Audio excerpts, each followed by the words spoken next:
Hello and welcome to another episode of A Junior, a Senior and I. And again, the title is a lie because today I'm joined by Stephen and Dave to talk about misunderstood concepts in tech. Before we do that, let's meet them. Stephen, could you introduce yourself in 3 sentences or less, please? Sure. You'd think I'd be good at this because this is my 3rd time, I think, on this podcast doing it. I'm Stephen. I'm best known for working in Ruby and creating RSpec, Mini-Test Mock, and some other things. And I'm a Canadian who lives in Sweden. Great. I think this is the first time you actually did 3 sentences. And Dave, what about you? So I'm Dave Thomas, and I'm an old fart. That's less than 3. Great. See, I'm trying. You know, this is off to a great start. Let's go to the obvious question in the topic of misunderstood concepts in tech. Why are so many tech concepts being misunderstood by a lot of the programming profession? Stephen, I feel you have feelings about this. I have feelings about this. I don't think I have any answers. I think that in tech, it was one of the first fields where, not the first fields, but it was a place where we were returning ideas into more ideas and things that could do things. And so the ideas become important and we look for shorthands to communicate ideas. But we're also terrible at naming things. And so sometimes that comes through. But I think that a lot of the time it's there's a drive to be seen, to be understanding something better than you actually do.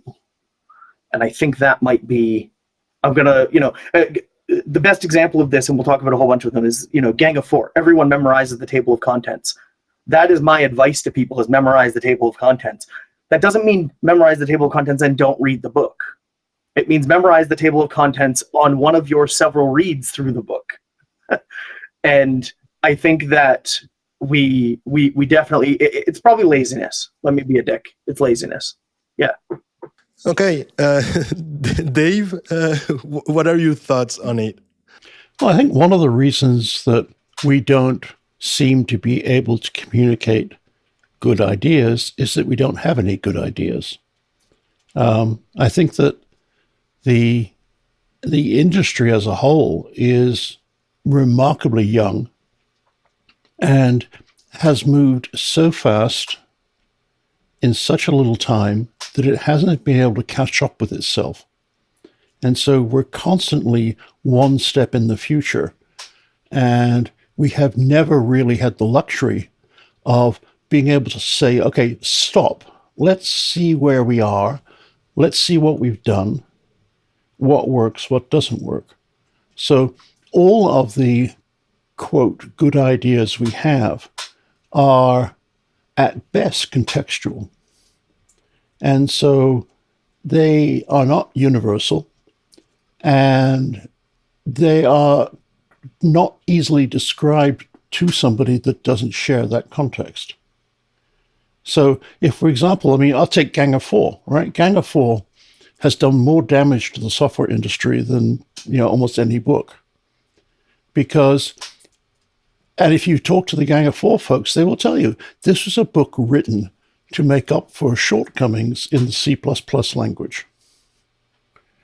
And all of the patterns in there are contextual to C++. If you look at a language like Ruby, for example, of the patterns in the design pattern book, I think something like 18 evaporate, right? They're just non-starters. You don't even need them. So if you're sitting there saying, oh, you should be using these design patterns, no, you shouldn't, because that's not what a design pattern's for. It's not a recipe, it's a terminology. But even so, if you're using Ruby, there's no point in using 90% of them. It goes away. So constantly we are bumping up against these things where we have these very, very contextual, strong opinions that are A, wrong, and B, very hard to communicate outside that context. But I feel like you're putting the example of the Gang of Four patterns, and that's probably the second book I read, the first one being The Pragmatic Programmer, quite topically.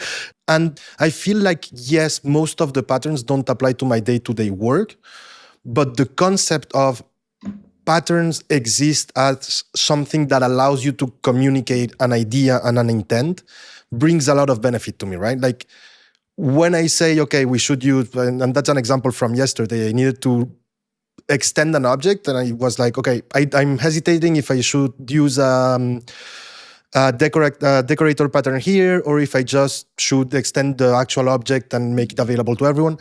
The fact that I was able to use the decorator word there meant something and it was helpful, right? Absolutely. Absolutely it is, yeah. That is why it's not like a cut and dried thing, right?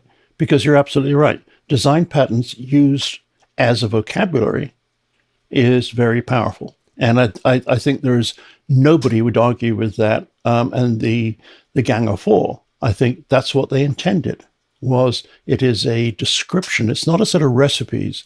It's a way of describing what you've already done, if you like. So in that way, it is useful. But you could also say, okay, so if I said that I've got state pattern in Ruby, does that mean I've actually implemented all of these classes that are in the Gang of Four state pattern? Or have I just done it using a hash, And that is where it gets to be tricky, because does state pattern mean the kind of loose concept of decoupling through, et cetera, or does it mean this implementation from a book? And I think, again, that comes down to why we have such a hard time communicating these things, is because it all gets convolved. It all gets mixed up into this big ball of, opinion that people have. Yeah, I think there's also something to be said for, and I've always been an advocate for design patterns as a vocabulary. And I like the lines of thinking around what we say when we say pattern language and things like that. I think there's some interesting stuff in there. But I think that part of the problem does come back to a communication problem, which is Gang of Four doesn't start out by saying this is not a recipe book. This is a useful vocabulary with some examples. In C++. Right. Well, and actually, you reminded me of a thing that I used to tell people back when I started teaching Ruby, that when you read Gang of Four, if you get the first edition, the one that was in C++ and Smalltalk, all of the ones that are written in C++ are patterns that only matter in C++. The ones that are written in Smalltalk are general software design patterns.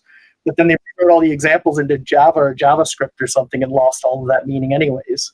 So, and so I think that we didn't know when the Gang of Four was writing that book, it was sort of the first of its kind, and they didn't know how it was going to be read.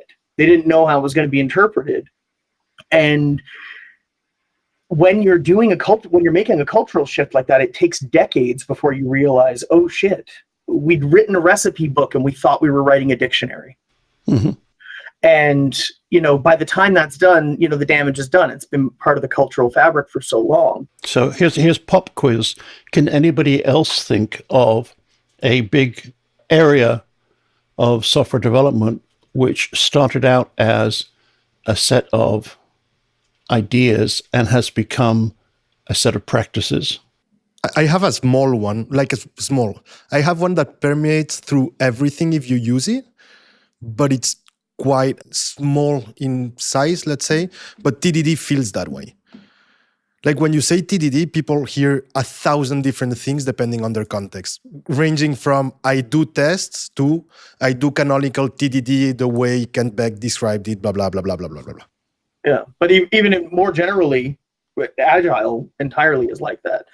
I'm not sure if I mentioned this to you in the early stages of this email, but this entire topic almost became a podcast that my friend Graham and I recorded 3 episodes of, called Described as Practice, where we would take a concept and say, here's what it actually means, here's what happened, and here's what you can now expect it to mean. And the first episode of that was continuous integration, because that's one of the continuous integration now means run the tests on commit. And originally it meant so much more than that, but this is a very fertile ground that we can farm if we're looking for what things do programmers misunderstand about programming. Well, and the other thing about that is, to what extent do people want to understand?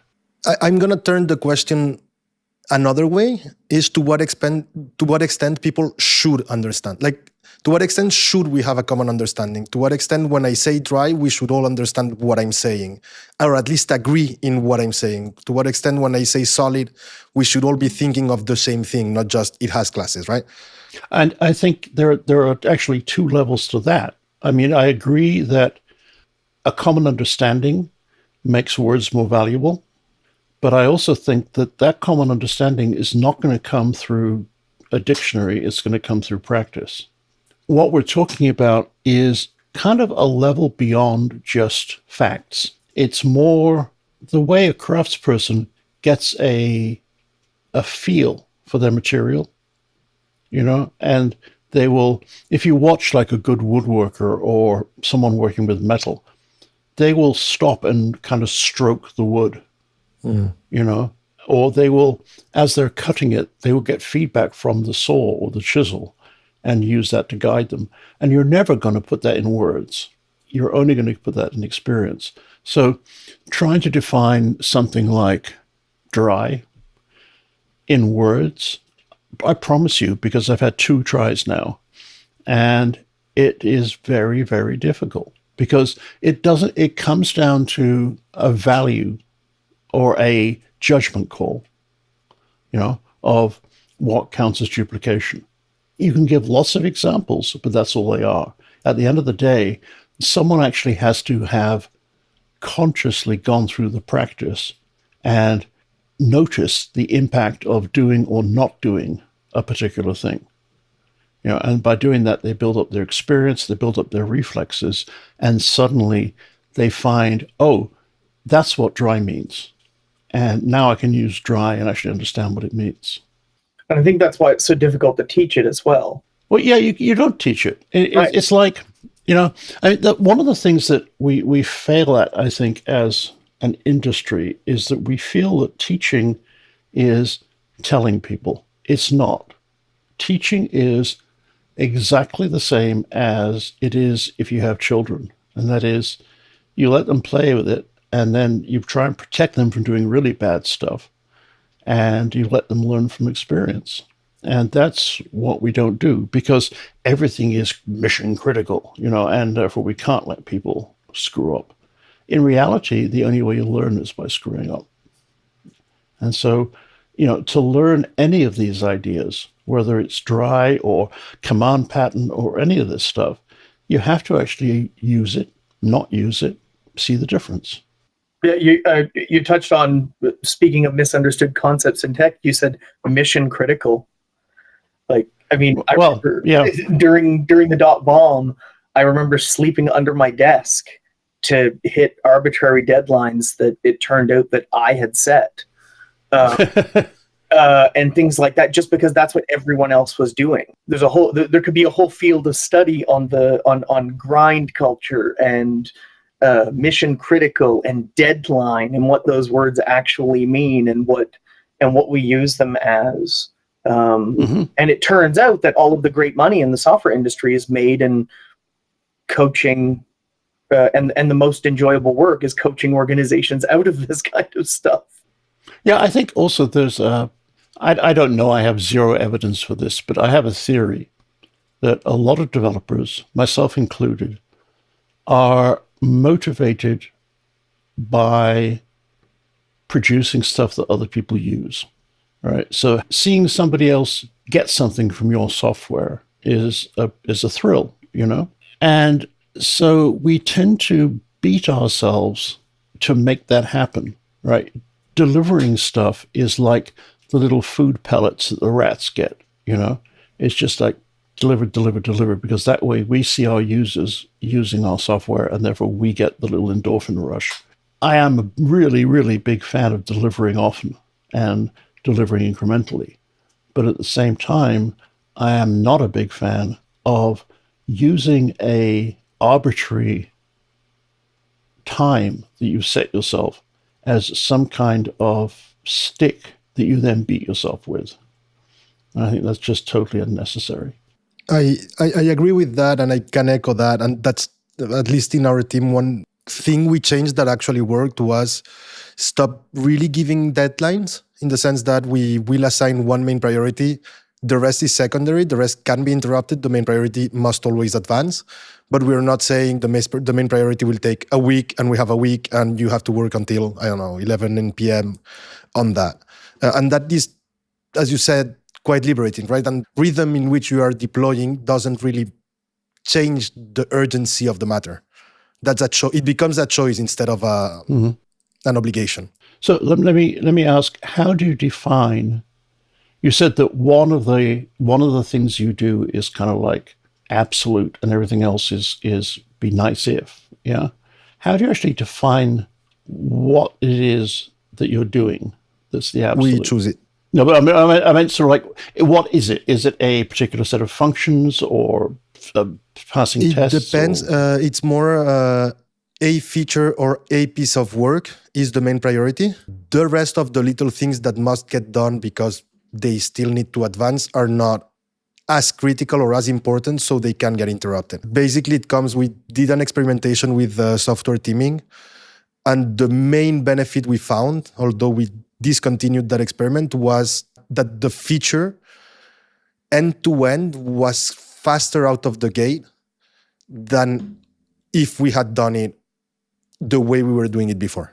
See, I have some anecdotal, I don't have any numbers to back this up, but I think, okay, at the risk of being, the obnoxious guest, I want to bring this back to the actual thread that you started with, which was, what is the idea in software that is most misunderstood or most often misunderstood?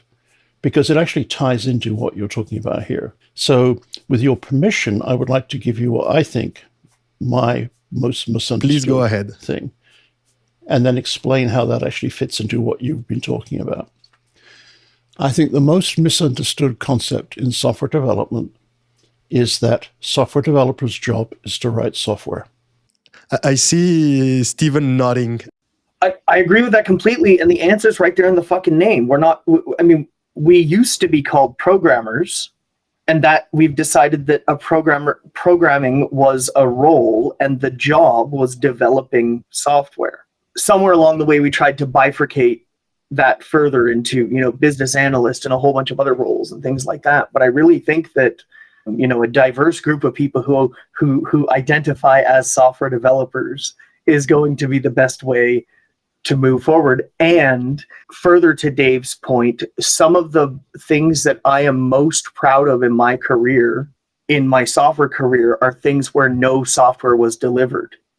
Either we, in the best case scenario, although it doesn't matter, we deleted some software. That's always nice.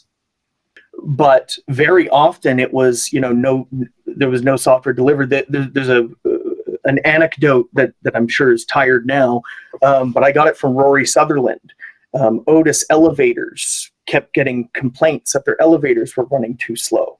They decided that, it's going to cost this much money to make the elevators run faster.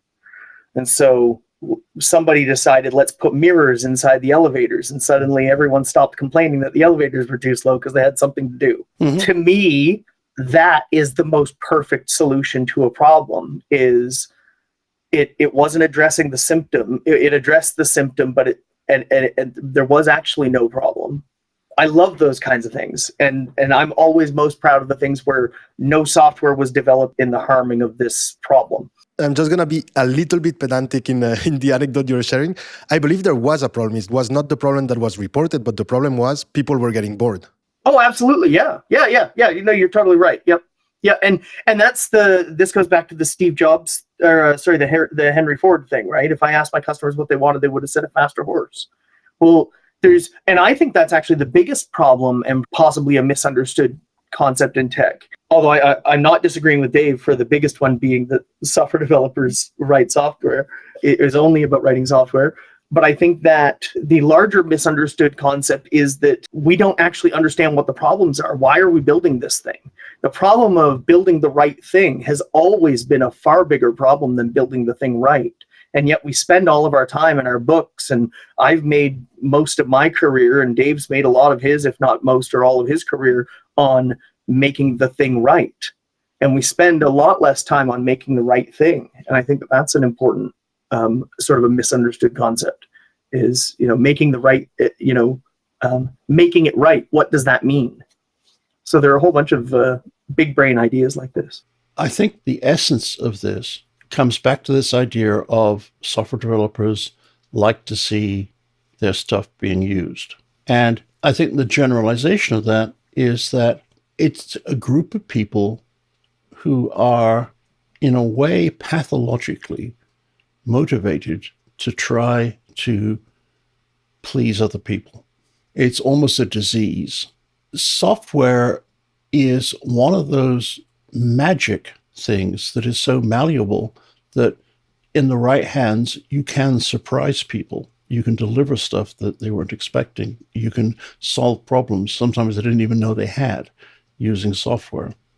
But I think the value of the role of software developer is not that. It's not writing software to solve a problem. It's solving a problem.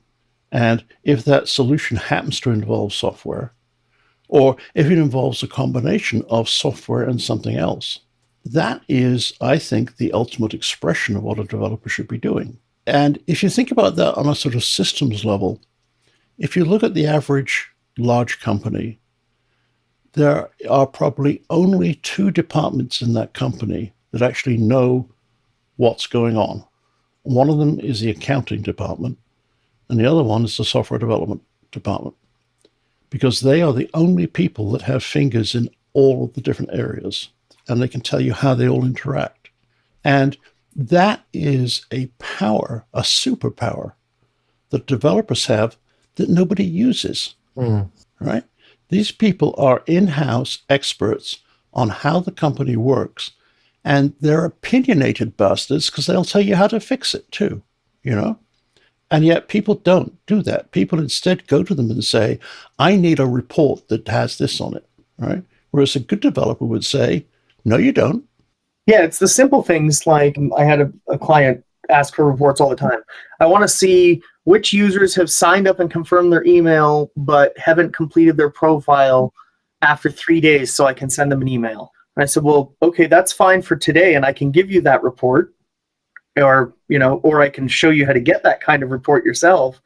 But wouldn't it be nicer if the system just automatically emailed people after 3 days? And she said, oh, I didn't even know that was possible. And that was just a favor I was doing for a client. Like this was not even a billable thing. It was such a simple thing, and it made her so happy. And it was 2 lines of code in Ruby. It was great. But that kind of thing is our job. I see my job as if I can be grandiose for a moment, my job is more about letting people know what's possible in the grandest scheme of things, because then we can come to a solution together. And I think also, coming back to the grand ideas that are wrong, the idea of delivering functionality is ludicrous because nobody knows what they want. They'll tell you they know what they want because you've put them into a corner. You've said, okay, in order for me to write the software, I need some kind of specification. And they'll go, and they'll produce something because they have to.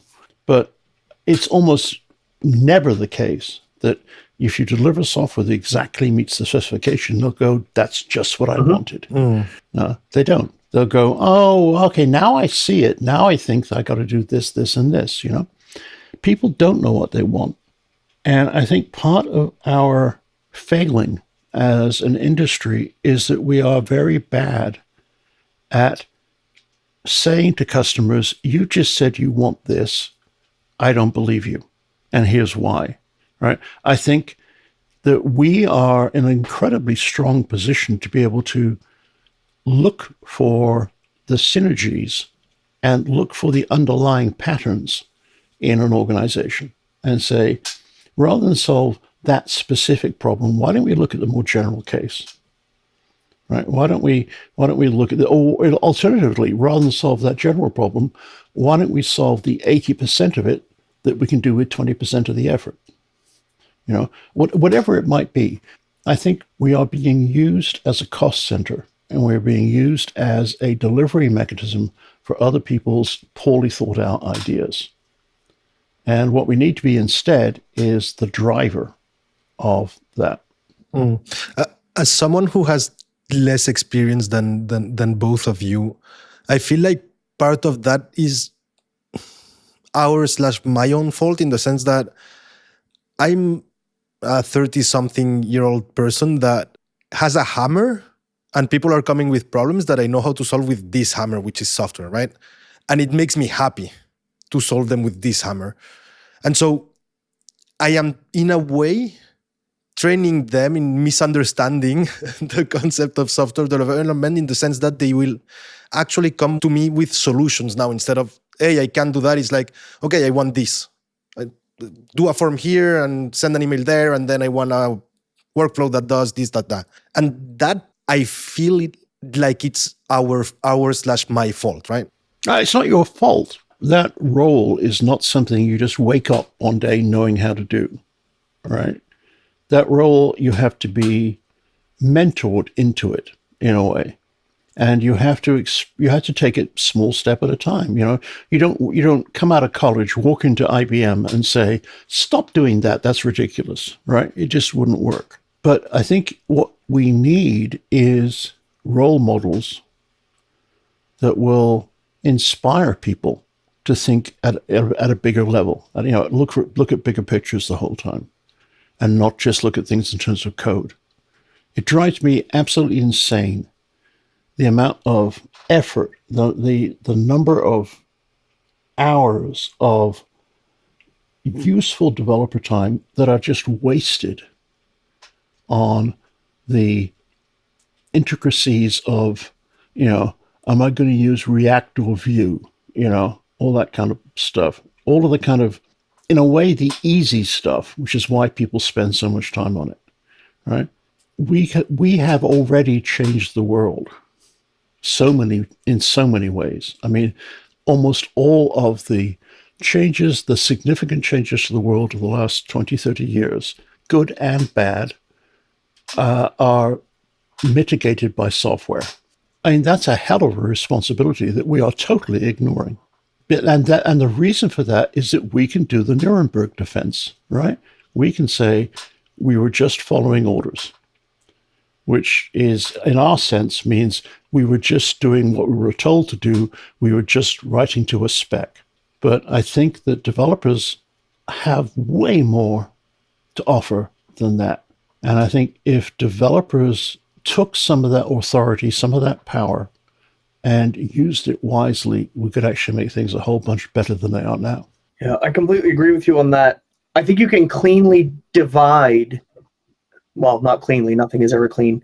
You can divide people into two groups in software land about what their feelings are on the Nuremberg defense. Do you feel responsible for the harm that the work that you're doing is directly responsible for, or is it not your problem because of somebody else's decision? That is a thing that needs to be mentored into people, which comes back to something that you were saying earlier.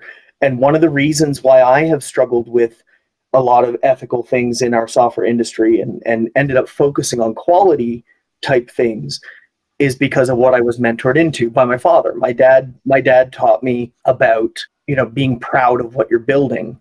And when you can help people, you should, you do a better job for other people than you do in your own home, because your own home is your responsibility. You can always fix it later, kind of thing.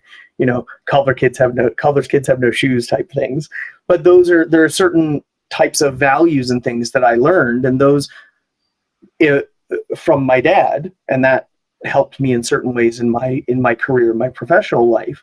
If other people don't have that, we kind of have to take some responsibility for, if we think these characteristics are good, we should nurture them. And how do we do that? Because not everyone comes into this industry with the same set of parents or the same cultural background and things like that.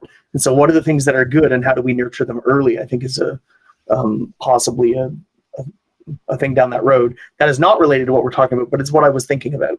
So I want to echo that sentiment, and we way past talking about misunderstood concepts in tech. It's fine. I'll change the title of We the can episode. come back It's to not a it problem.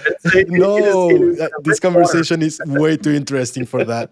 But I want to echo that sentiment of not everyone has the same principles, which, like, there is this Nuremberg defense, and I agree with you, Dave, in the sense that I'm just doing what I'm being told to, which allows me not to think of what are the consequences of what I'm doing. But even thinking of the consequences you're doing, the answer that people will have to that will be different, right? And very much so. On the other hand, I feel like being able to avoid the Nuremberg defense is a privilege, in the sense that some people are coding what they have been told to code because they can't find another job or they need to feed their family, etc., which is not, it doesn't excuse everything, but it makes it easier to not ask yourself those questions, right? Yes and no. I think, yes. I mean, I think it's a question of degree to some extent. I think it's also, when you say that there's no single correct value, I agree 100% with that. I think what I'm looking for is for each individual developer to at least have thought through how far they're prepared to go, even if that's how you feed your family. If you believe that what you are doing is wrong, then I think your family benefits from you making a stand on that. If you explain to them, okay, it's going to get tough because, you know what, I'm leaving my job because it's wrong, but I'll tell you why I'm doing it. Then I think that's a way stronger lesson to pass down in the way Stephen was talking about. Now, I don't want to get at all political here because I'm bad at it and I don't really want to start that. But I'm just saying that I think every individual needs to set a limit and at least needs to examine what they're doing. I don't really mind if people disagree with my particular stance. What I don't like is when people just ignore it and just like plow on because that's what they do, right? I think you have to examine what you do. And let's try and move slightly away from the kind of like, you know, am I writing software that kills babies business into something which is just slightly less, you know, contentious. Am I writing software that actually benefits the person who's paying me? I think is a relatively benign framing of that whole concept. Am I delivering value, or am I doing what I'm told? I got some advice years ago from Kent fucking Beck. He appreciates being called that, so it's not out of place. And he said, cleared payment is an excellent form of feedback, which contextually doesn't matter, but I think you can feel good by getting positive feedback from the people that you're doing good things for. I do think that there's a broader question, regardless of the politics of it and stuff, which is different in every country and particularly sensitive in the US right now, especially. There's a broader question of, do we have the ability to say, I don't agree with this and leave? Like I have always had that ability, and I have a completely different perspective on this in the last 10 years. 10 years ago, I moved to Sweden from Canada. Leading up to this, I would throw a go fuck yourself at a client on a hair trigger. I don't like how they're treating their users. I don't like how they're doing this. This thing is exploitative, whatever. When I moved to Sweden and suddenly my work permit and my ability to live in the country where my kids were going to school and learning the language, and I'd moved my family here, suddenly my standards have to change slightly, because not getting good feedback from my employer means that now I've upset my whole family, not just myself. It becomes more than just about salary when immigration is involved. And so, yeah, it's definitely a sliding scale of, is this a reasonable, what are the reasonable compromises to make? And what are the reasonable values to have? It's a sliding scale for everyone based on where they come from and stuff. I think there's a lot of super interesting questions there. I think that to bring it back around to misunderstood concepts in tech, I think delivering value is another one of those, because everyone defines that differently. it's difficult to find a team that would where everyone on a team would all define delivering value in the same way. I've met very few product owners who find, value was delivered because somebody caught a bug on a Friday afternoon and decided to go clean something up for future self. But I'm sure that person felt like they were delivering immense value. We're a young industry, but I feel like the specific meaning of value, it's not even a tech thing. It's not even a software thing. Like you will be hard pressed to get any business person to define value for you other than we're getting paid, which is the most obvious and the most wrong one, right? Yeah, it's probably why delivering value is such a common phrase in consulting.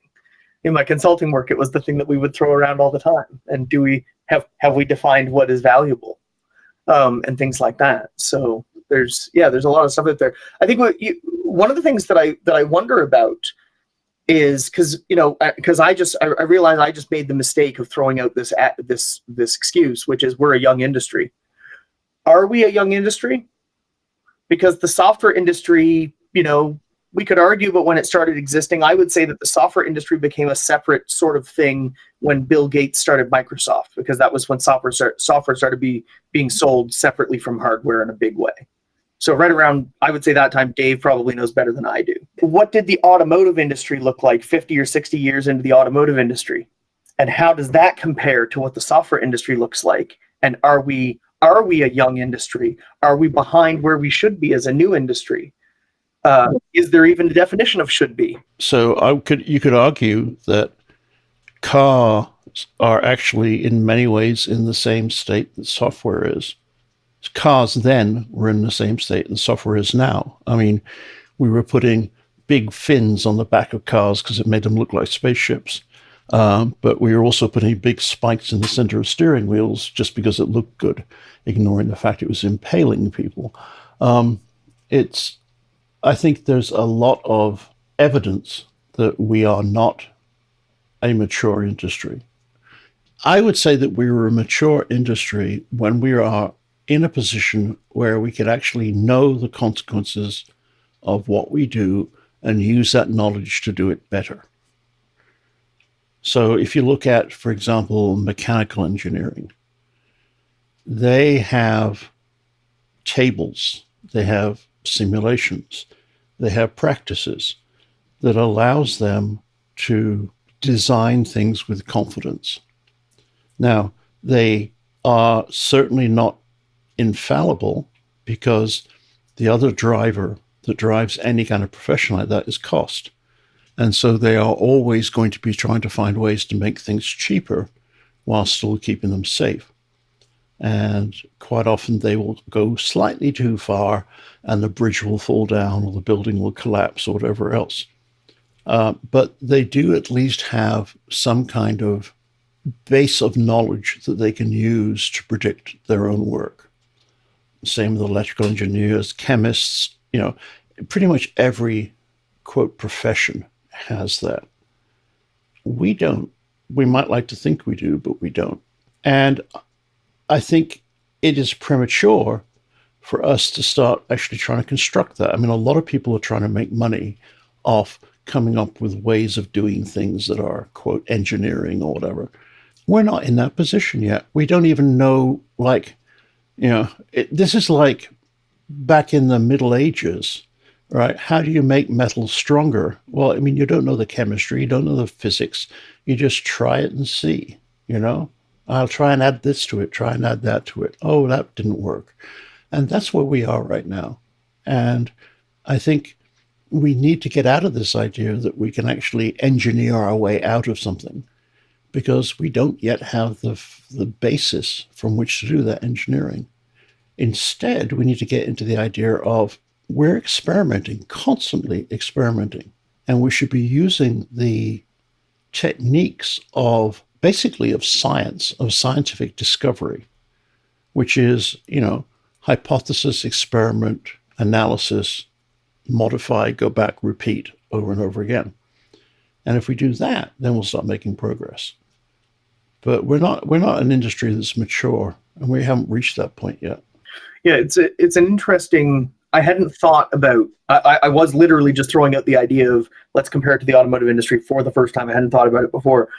As you were describing it, yeah, like seatbelts didn't come out until the late 50s, and that was because of a benevolent corporation, Volvo, decided to give seatbelts away. And we're starting to see that kind of stuff with Microsoft, open sourcing more and more things, the free software community being larger. So maybe we are actually on track as an industry comparable to the automotive industry. And now is the time that we start to learn from, have our never again moments, basically. But interestingly enough, almost all of those improvements were brought about by regulation. Oh, absolutely. Yeah. And that's the part that concerns me. I agree. Because regulation is necessary and important, but the risk of getting it wrong is immense, and we're seeing that with like the GDPR in Europe and a few other related. Yeah, I mean, I got to say, sitting out on the outside, I mean, the European Parliament is a textbook example of people who don't understand trying to regulate something, and that's not what we need. I would suggest that to some extent the American model, which is you don't necessarily regulate, but you penalize when people screw up. Right now, that might be a better model for the way we're doing things. Well, yeah, I think there's a higher cost. There's a much higher cost of creating a new regulation and then removing it or modifying it than there is to adding a penalty. So the long-term cost and the how hard you're locked in is definitely changes. So yeah, I think that I'm not sure what the future looks like, but I know something needs to be better. We are getting into political territory, so I'm gonna try to strive away from that. But I do have one reaction to what you both are saying, which is, and it might be a naive take because again, my experience in the software world is limited, right? Like I've been professionally creating software for about 9 years, something like that. For me, I feel like the theoretical body of knowledge is quite high. Like I feel like there are things that are trying to set standards, that are trying to measure what is the impact of measurable things when we do things one way or the other. I'm thinking of the DORA report. I'm thinking of people telling their experience with TDD and then doing some analysis and some papers on that. And I feel like there is quite a vast body of knowledge, at least in the practices of what can or cannot work. Let me jump in with one quick question to confirm whether there's a vast body of knowledge or not. You said like the DORA report. Name the other report in that category. You got me there, but like... No, I'm not. No, it's not a catch. The DORA report is the only of its kind. And you would think if we cared about doing this kind of stuff, we would have 50 of them to draw from. That at least that's my cynical feeling on it. I'm not sure if that's... But one of the things there is, what can you measure? Right. Mm-hmm. Yeah, I mean, none of the measurements I can think of are that useful. I mean, I don't really care about lines of code, function points, passing tests, any of that stuff. What projects were delivered on time, what projects, that's irrelevant. The only thing that's relevant is the stuff you can't measure, which is the intangible value that you're creating. But then how can we expect to have that scientific method you were describing? If we cannot measure our results other than I feel it's better? Yeah, but what if we only can't measure because we don't know how to measure yet? It's not that it's measurable. To me, intangible is a good word for it, because it's not that it doesn't exist, it's that we don't know, we don't understand it yet. When we understand things better, then we'll figure out what we can measure. I think what the DORA report gave us, which I think is an amazing body of knowledge, that gave us information about here are some things that you can measure and what they mean or what they might mean. And that is a good start. And that's why we need 50 of them, because we don't know what to measure yet. I don't think that we can't measure it. I think that we can't measure it today because we don't know how or what or even why. My oldest son went through I don't know if the same in Europe. There are some, very few, a couple of colleges here that run something called a Great Books program.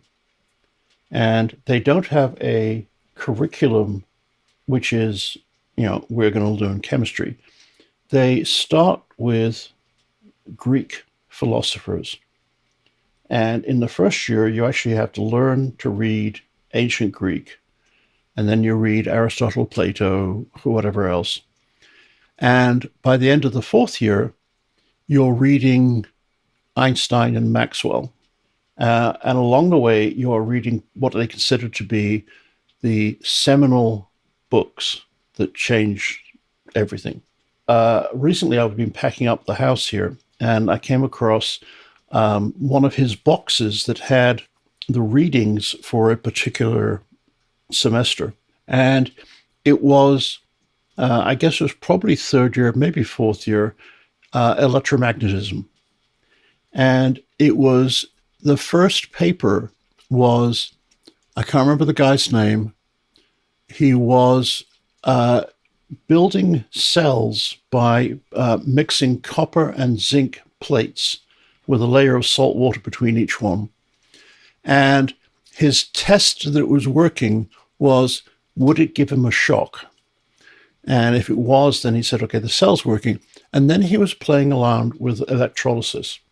And so he would put rods into salt water and bubbles would come off. And he very quickly worked out that one of them was hydrogen. I don't know quite how. But he also noticed that the electrodes were getting discolored, but only on one side.